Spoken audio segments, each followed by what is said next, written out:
그 방법을 좀 알려주셨으면 좋겠어요. 내가 사랑할 수 없는 사람, 나를 밉게 여기는 사람을 사랑하는 데까지 나아가고 싶어서 끝까지 갖고 가야 될 예수님의 방법, 끝까지 가지고 가야 돼. 잊어버리지 말아야 돼. 예수님의 방법 한 가지씩 나눠주시면 잘 듣고 행동으로 옮겨보겠습니다. 두 가지 생각했어요. 십자가. 두 가지 생각했는데 첫째는 그 사람의 입장이 되어본다는 거 너무 어려운 일이지만 한 번쯤은 그 사람이 되어보기. 제가 코로나 걸렸을 때 불면증이 왔어요. 근데 저는 이렇게 베개만 되면 자는 사람이거든요. 그래서 제가 충고랑 조언을 했어요. 저기 웹사이트 보면서 아 이게 이렇게 좋대. 우유를 마셔. 따뜻한 물에 목욕해. 뭐 이런 해서 아 이러면 된다는데 왜 잠이 안 오지 이해가 안 되네? 라고 생각했다가 제가 한 방 얻어 맞은 거죠. 아 이게 그렇게 해결되는 문제가 아니고 사람마다 다 다른 거구나. 며칠을 잠을 못 자는데요.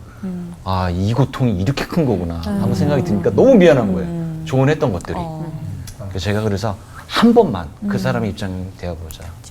두 번째로는 자기에게 맞는 훈련 방법을 찾아야 될 것 같아요. 목사님에게 맞는 훈련 방법, 제게 맞는 방법, 각자가 성격과 취향에 따라 다를 거예요. 근데 이게 대단히 중요한 것이 자기를 가꾸는 일이라는 생각이 들어요. 거룩하게 만드는 훈련. 정말 소중하다 생각합니다. 다 해보는 거죠. 다 해봐야 돼요. 이것도 해보고 이것도 해보고 다 해보면서 자기에게 맞는 걸 찾아내야지. 찾아가도록. 그러니까 나를 믿게 여기는 사람을 사랑하는 데까지 나오고 싶다 그랬는데 먼저 근본적인 전제들을 우리가 좀 이제 살펴볼 필요가 있는 것 같은데요. 저 사람이 너무너무나 미운 원인이 과연 그 사람에게 있는지 나에게 있는지 생각해야 된다. 많은 경우에 이런 경우가 있더라고요. 상대편은 그럴 의향이 없는데 나에겐 너무 충격적인 말이 되고 견딜 수 없이 미움을 바라게 하는 어떤 행위가 될 수가 있다는 거죠. 근데 그 사람 한마디도 안 해도 그럴 수도 있어요. 왜냐하면 내가 어렸을 때 아버지한테 이렇게 두들겨 맞고 막 이렇게 자랐는데 그 사람이 꼭 아버지 같아. 생긴 게. 말하투가 그래. 그러면요. 과거의 기억. 굉장히, 그러니까 내 마음속에 어떤 그 빨간불을 탁 누르는 순간에 증오심이 폭발하는 거죠. 그러니까 상대편의 문제가 아니라 사실 내 문제인데 미워지는 거죠.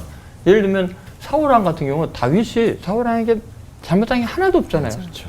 도와주고 그랬는데 죽일 정도로 미워해요. 그 이유가 뭐냐면 그 자격지심 때문이죠.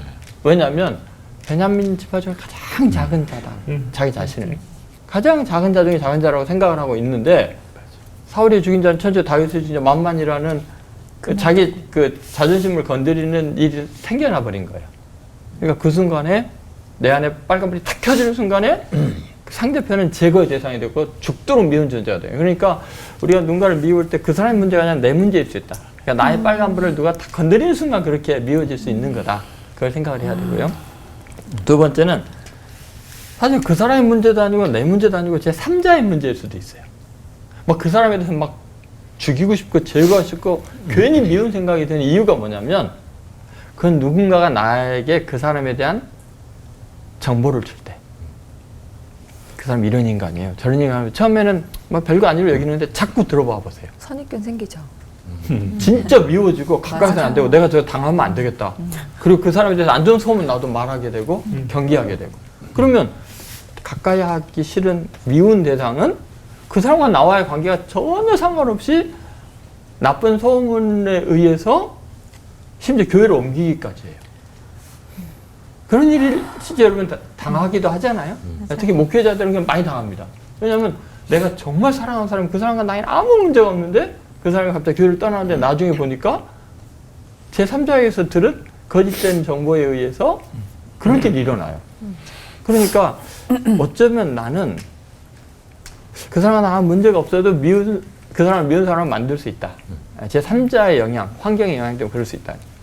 마지막 이제 세 번째는 실제로 당사자 자체가 정말 나한테 미운 짓을 하고 못된 사람인 경우도 있어요. 그러니까 예를 들면 이제 베드로가 예수님에게 부인하고 저주하고 뭐 그렇게 배신하고 그랬지 않습니까? 근데 그 예수님은 그 베드로를 어떻게 다뤘는가? 물론 이제 저희와 예수님은 차이가 있어요. 예수님은 사람을 바꿀 수 있는 능력이 있으시고 그 사람 능력이 좀 우리는 못하지만 그래도 예수님이 하신 걸 좀 흉내를 내보려고 노력을 해야겠다. 이제 목회하면서 그런 생각을 합니다. 그러니까 예수님은 부활한 다음에 베드로가 충격을 받았죠. 자기가 부인하고 저주한 분이 부활의 주 하나님이신 걸 알고서 오히려 이제 복음을 전하러 가는 게 아니라 너무 큰 거리감이 생겨요. 저런 분을 내가 부인하고 저주했으니 완전히 폐인이 돼서 난 물고기나 잡으러 간다 그러잖아요. 그런데 예수님이 찾아오셔서 그냥 아무것도 안 하시고 와서 조밥 먹으라.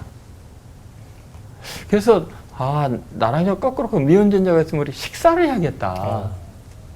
그 구체적인 방법, 예수님을 닮을 때 굉장히 중요한 방법이 오히려 내가 미운 존재 또 나의 관계가 거꾸로 사람이 있으면 일단 밥 먹자.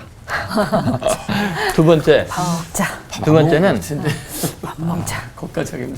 내가 끝까지 사랑한다는 것을 좀 느끼도록 노력을 해야겠다.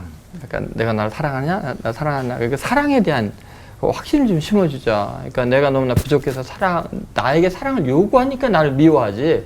관심 없으면은 미워하지 않거든요. 그래서 나를 미워하는 사람은 더 사랑하자. 그다음에 세 번째, 사명을 주자. 오히려 동역자로 쓰자.